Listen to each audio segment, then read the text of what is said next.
ಗಂಗಾಧರ್, ಹೇ ಗಂಗಾಧರ್.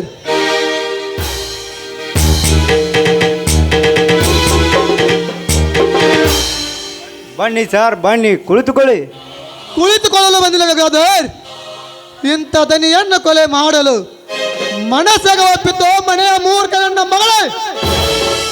ಇಲ್ಲ ಸರ್, ಇಲ್ಲ. ತಂದೆ ಅಂತಿರುವ ದನಿಗಳನ್ನು ನಾನು ಕೊಲೆ ಮಾಡುವಷ್ಟು ಕಟುಕನೂ ಅಲ್ಲ. ಬೇರೆ ಯಾರೋ ಕೊಲೆ ಮಾಡಿದ ಕೊಲೆಯನ್ನು ಕಂಡು ನಿರಪರಾಧಿಯಾದ ನನ್ನನ್ನು ಅಪರಾಧಿಯನ್ನಾಗಿ ಮಾಡಬೇಡಿ ಸರ್, ಮಾಡಬೇಡಿ. ಮುಚ್ಚು ಬಾಯಿ ಮೂರ್ಖ. ಕೈಯಲ್ಲಿ ಕೊಲೆ ಮಾಡಿರುವ ಚೂರು ಹಿಡಿದುಕೊಂಡು ಮರಳಿ ಇನ್ನೊಬ್ಬರ ಮೇಲೆ ಕೊಲೆ ಅಪರಾಧ ಹಾಕುವೇನು? ಮೋಸ ಮಾಡುವ ಪ್ರತಿಯೊಬ್ಬರು ಹೇಳುವ ಮೊದಲೇ ಮಾತು ಎಲ್ಲರ ತರ ನಾನಲ್ಲ ಸರ್, ನನ್ನ ನಂಬಿ ಅಂತ. ಲೇ ಮಗನೇ, ಒಂದು ಒದ್ದ ಅಂದ್ರೆ ಯುದ್ಧ ವಿಷಯ ಯುದ್ಧ ಆಗಿ ಹೇಳ್ತೀಯ. ಮರ್ಯಾದೆಯಿಂದ ಸ್ಟೇಷನ್ಗೆ ನಡಿ. ಹಾಗೆಣ್ಣದಿರಿ ಸರ್, ಹಾಗೆಣ್ಣದಿರಿ. ದೇಹದ ಮೇಗೆ ಬೀಳುವ ಪೆಟ್ಟಿಗಿಂತ ನೀವು ಕೊಡುತ್ತಿರುವ ಮಾತಿನ ಪೆಟ್ಟು ಹೆಚ್ಚು ನೋವು ಕೊಡುತ್ತಿದೆ.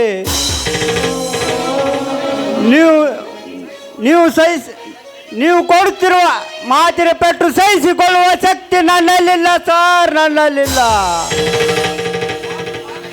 ಮಾತಿಗೊಮ್ಮೆ ಚುಚ್ಚಿ ಚುಚ್ಚಿ ಅನ್ನದಿರಿ ನೀನೇ ಕೊಲೆಗಾರನೆಂದು.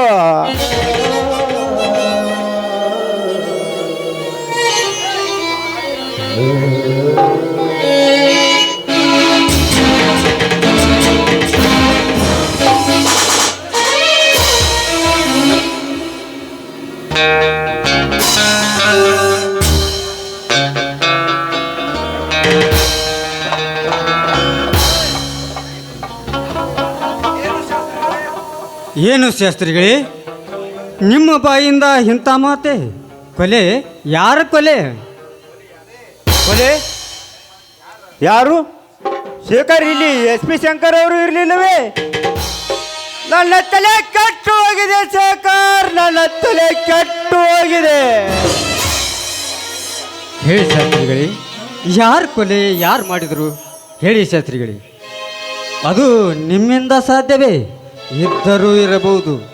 ನೋಡಿ ಶಾಸ್ತ್ರಿಗಳೇ, ಎತ್ತರಕ್ಕೆ ಬೆಳೆಯಬೇಕು ನಿಜ, ಆದರೆ ಅದಕ್ಕಾಗಿ ಇನ್ನೊಬ್ಬರನ್ನ ಕೊಲೆ ಮಾಡಿ ಬೆಳೆಯಬಾರದು. ಸ್ವಂತ ದುಡಿಮೆಯಿಂದ ಬೆಳೆಯಬೇಕು. ನೋಡಿ, ಅದನ್ನು ಬಿಟ್ಟು ಅದು ನಿಮ್ಮಿಂದ. ಹೇಳಿ ಶಾಸ್ತ್ರಿಗಳೇ, ಯಾರು ಕೊಲೆ ಯಾರು ಮಾಡಿದರು? ಬೇಗ ಹೇಳಿ ಶಾಸ್ತ್ರಿಗಳೇ, ಬೇಗ. ಹೇಳುತ್ತೇನೆ, ಹೇಳುತ್ತೇನೆ. ನಿನಗೆ ನಾನು ಕೊಲೆಗಾರನಾಗಿ ಕಂಡರೂ ಪರವಾಗಿಲ್ಲ. ನನಗಷ್ಟೇ ನಾನು ಒಳ್ಳೆಯವನಾದರೆ ಸಾಕು. ಇನ್ನೊಬ್ಬರಿಗೆ ಗೊತ್ತಾಗುವ ಅವಶ್ಯಕತೆ ನನಗೆಲ್ಲ. ನೋಡು ಶೇಖರ್, ಸತ್ಯವಾಗಿ ಪ್ರಮಾಣ ಮಾಡಿ ಸತ್ಯವನ್ನೇ ಹೇಳುತ್ತೇನೆ. ಅದೊಂದು ದಿನ 10 ವರ್ಷಗಳ ಹಿಂದೆ, ಅದೊಂದು ದಿನ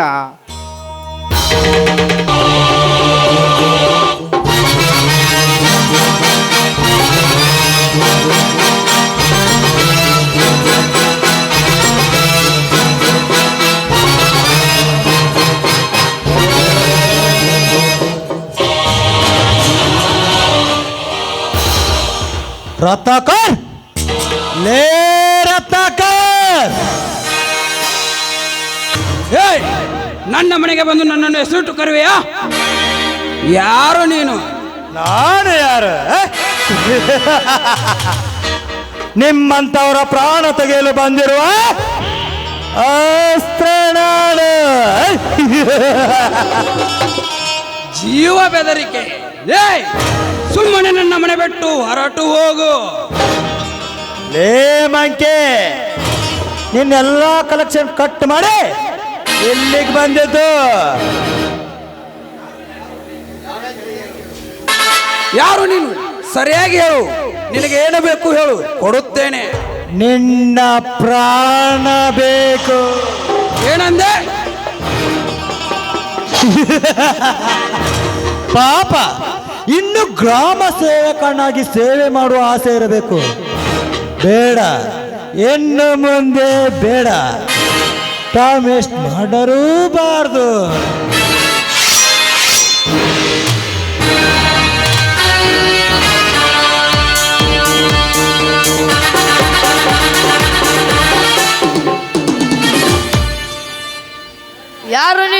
ನನ್ನ ತಂದೆಯನ್ನು ಏಕೆ ಕೊಲೆ ಮಾಡಿದೆ ಪಾಪಿ ಯಾರು ನೀನು? ಇದು ನನ್ನ ಕರ್ತವ್ಯ. ಬರ್ತೇನೆ.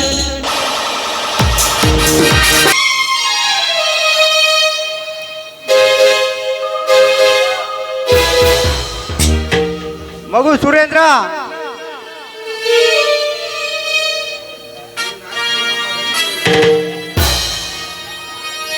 ಏನಾಯ್ತಪ್ಪ ನಮ್ಮ ದಣಿಗಳಿಗೆ? ನಮ್ಮ ದಣಿಗಳನ್ನು ಚೂರಿಯಿಂದ ಚುಚ್ಚಿದವರು ಯಾರು ಹೇಳು ಸುರೇಂದ್ರ, ಹೇಳು. ಅವನು ಯಾರು ಅಂತ ನನಗೆ ಗುರ್ತೇ ಸಿಗಲಿಲ್ಲ ಅಂಕಲ್.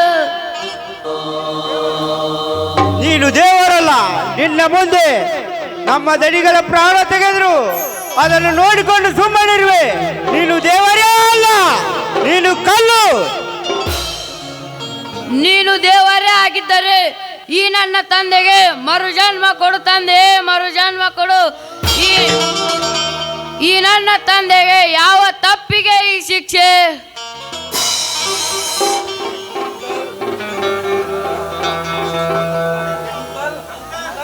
ಅಂಕಲ್, ಇದೇ ಚೂರಿಯಿಂದ ಆ ಪಾಪಿ ನನ್ನ ತಂದೆಯ ಪ್ರಾಣ ತೆಗೆದ.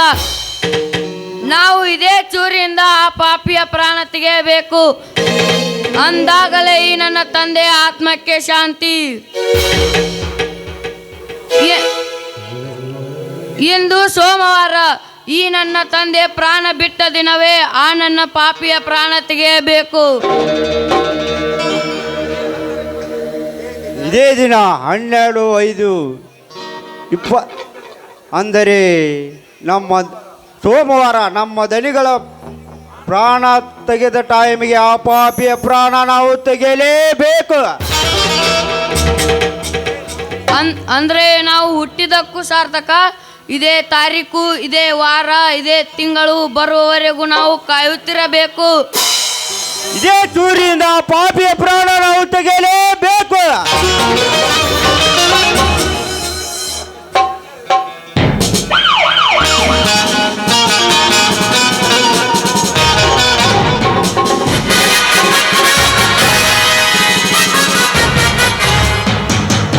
ಬಿಸಿ ಅರೆಸ್ಟ್ ಮಾಡು ಇವನನ್ನು.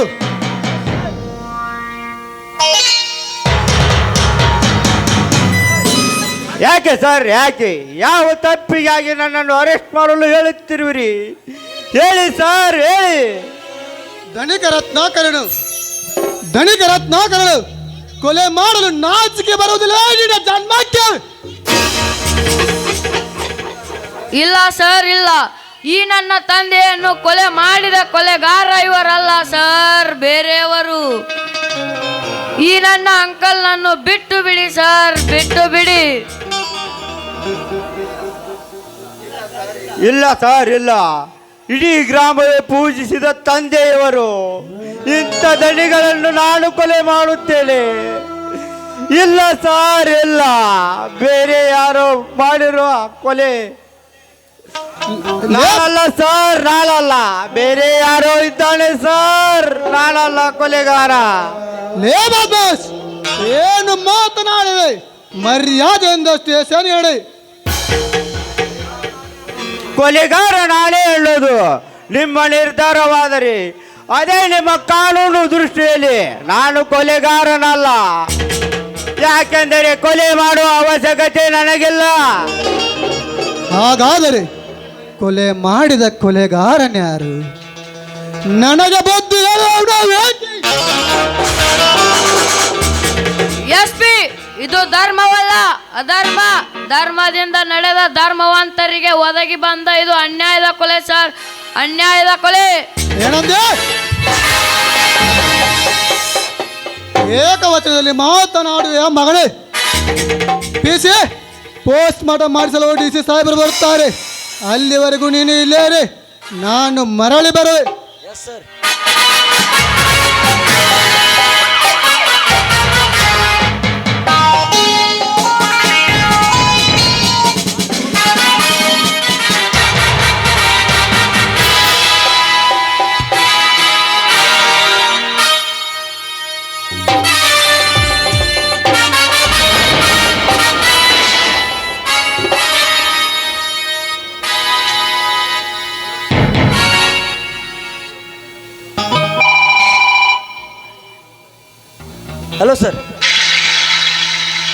ಹಲೋ ಸರ್, ನಾನು ಮಾತಾಡ್ತಾ ಇದ್ದೀನಿ ಸರ್. ಹಲೋ ಸರ್, ಗಂಗಾಧರ್ ಎನ್ನುವ ವ್ಯಕ್ತಿ ನಮ್ಮ ಪೊಲೀಸ್ ಅಧಿಕಾರಿಯನ್ನು ಕೊಂಡು ಪರಾರಿಯಾಗಿದ್ದಾರೆ ಸರ್. ಗಂಗಾಧರ್, SP ಶಂಕರ ಕಣ್ಣಿಗೆ ಕಾಣದ ಹಾಗೆ ತಪ್ಪಿಸಿಕೊಂಡಿರುವುದೇ ಆ ಮಗನೇ. ಇನ್ನೇನು ಕೆಲವೇ ಗಂಟೆ ಒಳಗೆ ನೀ ಎಲ್ಲೇ ಇದ್ದರು ಈ SP ಶಂಕರ ಕೈಗೆ ಸಿಗಲೇಬೇಕು. ಹಾ, ನೀನೇನು ಮಾಡ್ತೀವಿ? ಸರ್, ಜಸ್ಟ್ ಮಿಸ್, ಇಲ್ಲೇ ಇದ್ದೆ ಸರ್, ತಪ್ಪಿಸ್ಕೊಂಡು ಹೋಗ್ಬಿಟ್ಟ.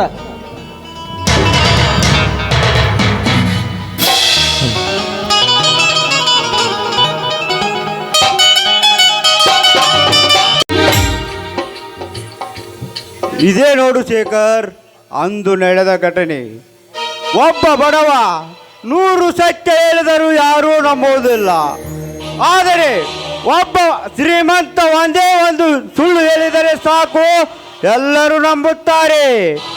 ಹಣಕ್ಕೆ ಇರುವ ಬೆಲೆ ಬಡವನ ಗುಣಕ್ಕೆಲ್ಲಿದೆ ಈ ಸಮಾಜದಲ್ಲಿ? ಸತ್ಯದ ಕಥೆಯನ್ನು ಪೂರ್ತಿಯಾಗಿ ತಿಳಿಯದೆ ನಿಮಗೆ ಹಗುರವಾಗಿ ಮಾತನಾಡಿಬಿಟ್ಟೆ. ಶಾಸ್ತ್ರಿಗಳೇ, ನಿಮ್ಮ ಮನಸ್ಸಿಗೆ ತುಂಬಾ ನೋವು ಕೊಟ್ಟು ಬಿಟ್ಟೆ. ನನ್ನನ್ನು ದಯವಿಟ್ಟು ಕ್ಷಮಿಸಿ. ನೋಡಿ ಶಾಸ್ತ್ರಿಗಳೇ, ನಿಮ್ಮ ನೆಮ್ಮದಿಗೆ ಬೆಂಕಿ ಹಚ್ಚಿ ತಾನು ನೆಮ್ಮದಿಯಿಂದ ಬದುಕುತ್ತೇನೆ ಅನ್ನೋದು ಶತ ಮೂರ್ಖತನ.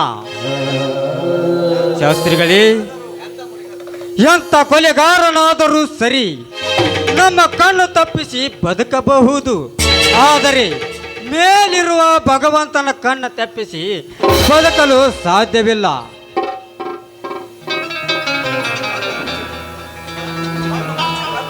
ಕಣ್ಣು ಮುಚ್ಚಿ ಕಲ್ಲಾಗಿ ಕುಳಿತು ಬಿಟ್ಟ ನಮ್ಮಂತರ ಪಾಲಿಗೆ ಆಲಿಲ್ಲ ಭಗವಂತ. ಬಡವರ ಬಾಳಲ್ಲಿ ಕಣ್ಣ ಮುಚ್ಚಾಲೆ ಆಟ ಆಡಲು ಹಚ್ಚಿದನು ಅವನು ಕಳ್ಳನವನು, ಆ ನಿನ್ನ ದೇವರು. ಈ ನಮ್ಮ ದುಷ್ಟ ಸಮಾಜದಲ್ಲಿ ಮಾನವರು ಮಾಡಿದ ತಪ್ಪಿಗೆ ದೇವರನ್ನು ನಿಂದಿಯಾಡುವುದು ತಪ್ಪಾಗುತ್ತದೆ.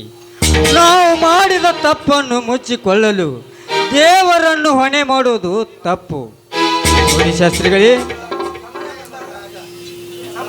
ಸಮಯ ಬಂದಾಗ ಬಿರುಗಾಳಿ ಕೂಡ ಸಮುದ್ರದೊಳಗಿನ ಮುತ್ತು ರತ್ನಗಳನ್ನು ತಂದು ಹೊರಗೆ ಎಸುತ್ತದೆ. ಭಗವಂತ ತೋರಿದ ಮಾರ್ಗದಲ್ಲಿ ನಾವೆಲ್ಲರೂ ನಡೆಯಲೇಬೇಕು. ಅದೇ ಕೊನೆಯ ನಿರ್ಣಯ. ಆ ನಿನ್ನ ಭಗವಂತನ ಬರವಣಿಗೆ ಮಾರ್ಗದಲ್ಲಿ ನಾನು ನಡೆಯಬೇಕಾದರೆ ಕಳ್ಳನಾರು ಕೊಲೆಗಾರನಾರು ಎನ್ನುವ ಸತ್ಯ ಗೊತ್ತಾಗಲೇಬೇಕು. ಅಲ್ಲಿಯವರೆಗೂ ಈ ಕಣ್ಣ ಮುಚ್ಚಾಲೆ ಆಟದಲ್ಲಿ ಪರಿಸ್ಥಿತಿಯ ಕೈಗೊಂಬೆ ನಾನು. ನಿಜ, ನಿಮ್ಮ ಮಾತು ಮೆಚ್ಚಲೇಬೇಕು. ಶಾಸ್ತ್ರಿಗಳೇ, ಕಣ್ಣಿಗೆ ಬಟ್ಟೆ ಕಟ್ಟಿ ಬದುಕೆಂಬ ಆಟದ ಬಯಲಿಗೆ ನಮ್ಮನ್ನು ಬಿಟ್ಟಾಯಿತು. ಆ ಭಗವಂತನ ಇಚ್ಛೆಯಂತೆ ನಾವೆಲ್ಲರೂ ಆಟ ಆಡೋಣ. ಕಾಲ ಬಂದಾಗ ಎಂಥ ಕೊಲೆಗಾರನಾದರೂ ಸರಿ, ಒಂದಿಲ್ಲ ಒಂದು ದಿನ ಅತಿ ದೊಡ್ಡತನದಿಂದ ಮೋಸ ಹೋಗುವುದು ಖಂಡಿತ.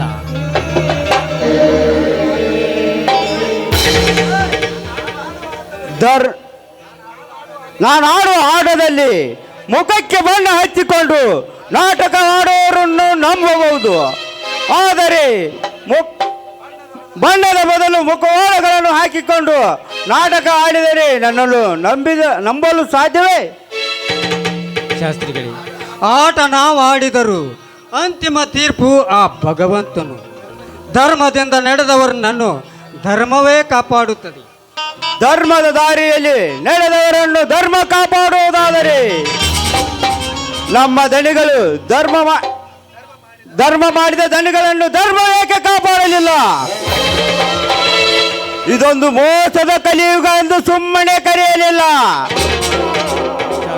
ಇಲ್ಲಿಯ ಜನರು ಒಳ್ಳೆಯದನ್ನು ಮಾಡುವುದಕ್ಕಿಂತ ಹೆಚ್ಚಾಗಿ ಒಳ್ಳೆಯವರಂತೆ ನಟಿಸುತ್ತಾರೆ. ಮುಖಕ್ಕಿಂತ ಮುಖವಾಡಗಳೇ ಜಾಸ್ತಿ. ನಂಬುವುದಾದರೆ ಹೇಗೆ ಹೇಳಿ? ಶಾಸ್ತ್ರಿಗಳೇ, ದಾನಿ ಬಡವನಾದರೆ ಜಿಪುಣ ಶ್ರೀಮಂತನಾಗುತ್ತಾನೆ. ಹೀನ ಗುಣದವನು ರಾಜನಾದರೆ ಉತ್ತಮನಿಗೂ ಹೆಚ್ಚು ಕೊರಗುತ್ತಾನೆ.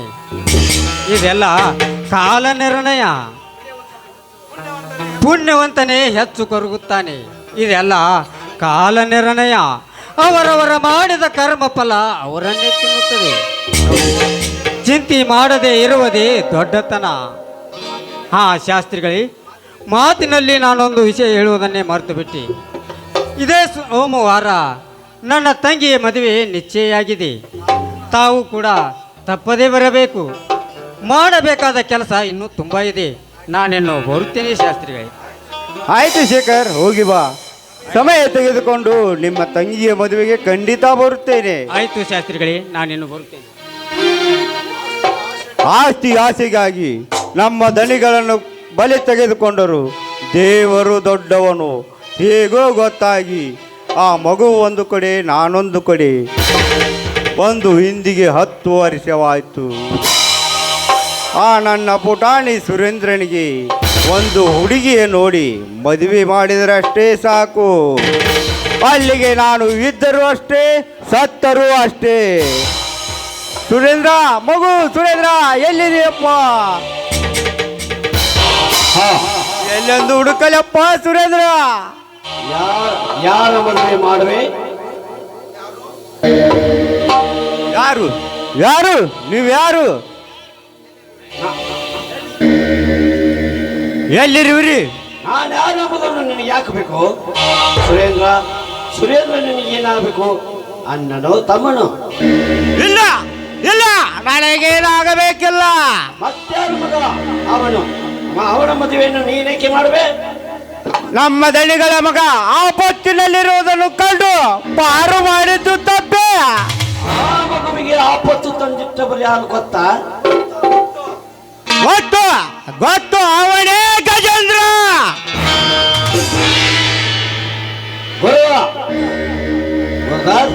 ನಾನು ಆಡುವ ಮಾತಿನಿಂದ ಗಾಬರಿಗೊಳ್ಳಬೇಡ. ನಾನು ನಿಮ್ಮ ದಣಿ, ನೀನು ಪಾರು ಮಾಡಿದ ಮಗುವಿನ ತಂದೆ ನಾನು. ನನ್ನನ್ನು ಕೊಂದು ಶ್ರೀಮಂತನಾಗಬೇಕೆಂದು ಅಂದಿನ ಧನರಾಜ ಇಂದು ನನ್ನ ಹಂತಕ ಧನರಾಜನಾದ. ಅವನನ್ನು ಹೇಗಾದರೂ ಮಾಡಿ ಅವನ ದುಷ್ಟ ಕಾರ್ಯಸ್ಥಾನಕ್ಕೆ ತಪ್ಪಿ ತೀರ್ಪು ನನ್ನ ಮಗನಿಂದಲೇ ಆಗಬೇಕು. ನನ್ನಿಂದ ಸಾಧ್ಯವಾದ ಕೆಲಸವನ್ನು ನೀನು ಮಾಡಿ ಸಾಧಿಸಿ ತೋರಿಸು. ಗುರುದಾರ್, ನಿನ್ನ ಋಣವನ್ನು ಈ ಜನ್ಮದಲ್ಲಿ ತೀರಿಸಲು ನನ್ನಿಂದ ಆಗಲಿಲ್ಲ. ಮುಂದಿನ ಜನ್ಮದಲ್ಲಿ ನಾನು ನಿನ್ನ ಋಣ ತೀರಿಸುವೆ. ಒಟ್ಟ ಮಾತನ್ನು ಮರೆಯಬೇಡ ಗುರುದಾರ್. ಆಗಲಿ ದಂಡಿಗಳೇ, ನೀವು ಹೇಳಿದಂತೆ ಆಗಲಿ. ಅಂದಿನ ಧನರಾಜ ನನಗೂ ಮಾಡಬಾರ್ದ ಅನ್ಯಾಯ ಮಾಡಿ ಪಾಪಿ ಅಷ್ಟೇ ಅಲ್ಲ, ಸಾವಿರಾರು ಸಂಸಾರ ಸರ್ವನಾಶ ಮಾಡಿದ ಆ ಪಾಪಿಗೆ ನಿಮ್ಮ ಮಗನಿಂದಲೇ ಸರಿಯಾದ ತೀರ್ಪು ಕೊಡಿಸುವೆ.